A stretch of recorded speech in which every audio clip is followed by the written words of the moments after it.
જેના માટે ઉપસ્થિત રહ્યા એનો સાર જાણીએ તો વિકાસ સપ્તાહ એટલે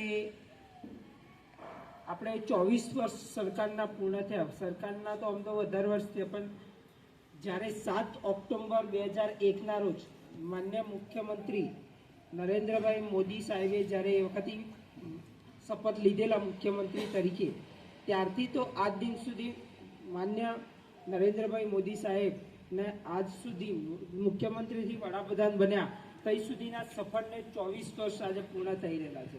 7 થી 15 ઓક્ટોબરે એની ઉજવણી કરીએ છીએ આપણે. એટલે ગુજરાતના પનોતા પુત્ર, આપણા ગુજરાતનું એક તો ગૌરવ કહેવાય, કેમ કે આપણા ગુજરાતના વડાપ્રધાન છે અને આપણા મુખ્યમંત્રી રહી ગયેલા છે. તો 7 ઓક્ટોબર 2001ના રોજ એમને શપથ લીધેલા મુખ્યમંત્રીથી અને એને આજે 24 વર્ષ પૂર્ણ થઈ રહેલા છે. એની ભાગરૂપે આપણે આ વિકાસ સપ્તાહ આખા ગુજરાત રાજ્યની અંદર અલગ અલગ જગ્યાએ ફરી રહ્યો છે. આની અંદર સરકારશ્રીની એક મુખ્ય યોજના એવું છે કે સરકારશ્રીએ છેલ્લા 24 વર્ષની અંદર ગામની અંદર કરેલા વિકાસના અલગ અલગ કામો, જેની અંદર તમે જોતા હોય 24 વર્ષ પહેલની વાત ને 24 વર્ષ પછીની, તો વિકાસના અલગ અલગ કામોને લઈ અને આપણે એને વિકાસને શું કામો થયા, કઈ રીતના થયા, ગામ લોકોથી કોઈ વિકાસથી કોઈ વંચિત તો નથી ને, કોઈ એમને કઈ જરૂર હોય એને અનુલક્ષીને આજે વિકાસ રથ આપણા આંગણે આવેલો છે. તો આ વિકાસ રથની અંદર સરકારની અલગ અલગ યોજનાઓ વિશે, જેમ કે આપણા અંતરે જાણીએ, પ્રધાનમંત્રી આયુષ્માન કાર્ડ છે, 10 લાખ સુધીની મફત સારવાર મળે. આગળ પણ આપણે એક વખત વિકસિત ભારતનો ગઈ સાલ પ્રોગ્રામ કર્યો હતો, આજ સ્કૂલમાં કર્યો હતો, મેં આવ્યો હતો સાહેબ. ત્યાં પણ આપણે બધા આ જ રીતના એક રથ આવ્યો હતો, એનું સ્વાગત કર્યું હતું. એની અંદર પણ આપણે વિવિધ કાર્યક્રમો કર્યા હતા. આજ એ જ રીતે આપણે સરકારના તમામ યોજનાઓથી જાગૃત કરવા માટે સરકાર દર વર્ષે આપણા જોડે આવે છે. દર વર્ષે તમને બધાને જાગૃત કરે છે કે સરકારની તમામ યોજનાઓનો લાભ લો, સરકારની તમામ યોજનાઓ વિશે જાગૃત બનો અને એનાથી તમને જે લાભો મળવાના છે એ વિશે જાણો.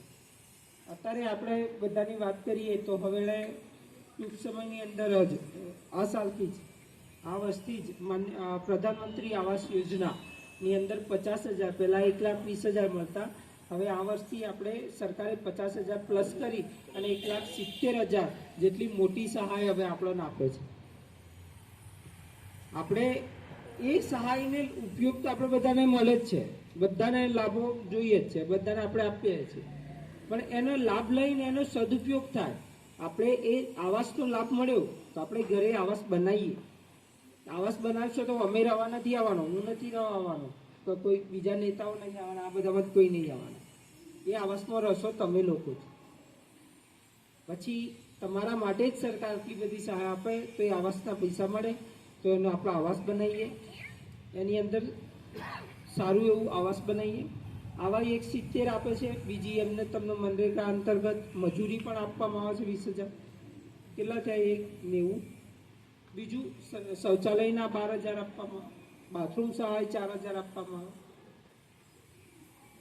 પણ આપણે આ બધું લાભ જો આવાસ ખરેખર બનાવીએ તો આ બધો લાભ મળવા હતો. આ બધી યોજનાઓ વિશે આપણે જાણીએ તો છીએ. આપણે બધાને આવાસ જોઈએ છે, પણ બનાવવું કોઈ જ નથી. હમણાં સર્વે કર્યું, ઘણા બધા લાભાર્થી ખરેખર, પણ એ સર્વેની અંદર બી અમુક લોકોને ફરિયાદ છે, સાહેબ મારું નામ નથી આવ્યું, પણ સર્વેની અંદર પણ એક યોજના છે કે ભાઈ જેને ખરેખર પાકું મકાન હશે, જેની 2 પાકી દીવાલ હશે, એને એ આવાસ સર્વે કરીને ફોટો પાડ્યો છે તો પણ નહીં આવે. સોફ્ટવેર જ સ્વીકારતું નથી કે હું પણ કંઈ કરી શકતો નથી, સરકારે કંઈ કરી શકે નહીં. તમારું પાકું મકાનનું આવાસનું હશે ફોટો એટલે ઓટોમેટિક ડિલીટ થઈ જાય. પછી રજૂઆત લઈને આવો, સાહેબ મારું નામ ડિલીટ થઈ ગયું, શું કરીએ અમે? એના સિવાય બીજી યોજના છે, તમારે ઘેર પાકી, તમારે ઘેર એની અંદર જો 4 વ્હીલ હશે, તમારે ઘેર ટીવી હશે, ફ્રીજ હશે, એટલે સરકારનું માનવું છે તમે સદ્ધર છો, એટલે તમને એને એમ વિચારીને તમને આપવા લાયક નથી. સમજણ પડી? એટલે તમે કહો સાહેબ મારું નામ કેમ નીકળ્યું, પણ તું તો 4 વ્હીલ લઈને ફરતા હોય તો પછી સરકાર ના આયા આપે. વાત સાચી છે. એટલે આપણે બધી વસ્તુ સરકાર જોવે છે. તમારું આવાસનું સર્વે કર્યું એટલે આવાસ એટલું સર્વે નથી થયું, તમારે ઘેર વસ્તી ગણતરી થાય છે, તમારે ઘેર બધું જ આપણે જાણીએ છીએ કે તમારું રેશન કાર્ડ શેના સાથે લિંક થયેલું છે. તમારા આ તમામ યોજનાઓ વિશે સરકારને બધી જ ખબર છે, તમારા ઘેર શું છે અને શું નથી. તમે ભલે ગમે તેટલું સરકાર હોય, તમે ગાડી લાવશો 4 વ્હીલ તો એમને આવી જાય. આધાર કાર્ડમાં તમે ગાડી લાવો 4 વ્હીલ તો તે ગાડી કેટલા ડોક્યુમેન્ટ માંગે ગાડીના? ભાઈ તમારું આધાર કાર્ડ લાવો, આ લાવો, તે લાવો. એને જ આધાર કાર્ડ અમે આવાસમાં માંગીએ. શું કરીએ? એને જ આધાર કાર્ડ જ માંગીએ છીએ ને અમે આવાસમાં. હે તો ગાડી જોડે આવાસમાં પેલું બોલે ને આઈબીઆ બોલે એટલે ઓટોમેટિક ડિલીટ થઈ જાય. એમાં પછી સાહેબે કશું કરી શકે નહીં. તમે ગમે તેટલો ફરિયાદ કરો, કોઈ કંઈ એમાં કરી શકે નહીં. તેમ છતાં પણ સરકારે એક સારો વિચાર લઈ અને હમણાં રીસર્વે તો કર્યું, પણ એના સિવાય પણ હજુ ફરીથી દિવાળી બાદ ફેરથી સર્વે કરવાના છીએ. લાસ્ટ સર્વે હશે, જે લોકો ખરેખર ગરીબ છે, જેમને ખરેખર મળવા પાત્ર છે અને રહી ગયા હોય તેવા લોકોને ફરતી સર્વે ચાલુ કરવાના છીએ. ટૂંક સમયમાં તારીખો બહાર પડશે એટલે કંઈ જાણ કરીશું. તો એવા લોકો જ ખરેખર સર્વે કરાવજો, એવાને ખરેખર લાભ મળે. જે ખરેખર વંચિત છે એવાને ખરેખર લાભ મળવા પાત્ર હોય એવા જ લાભ લઈએ. અને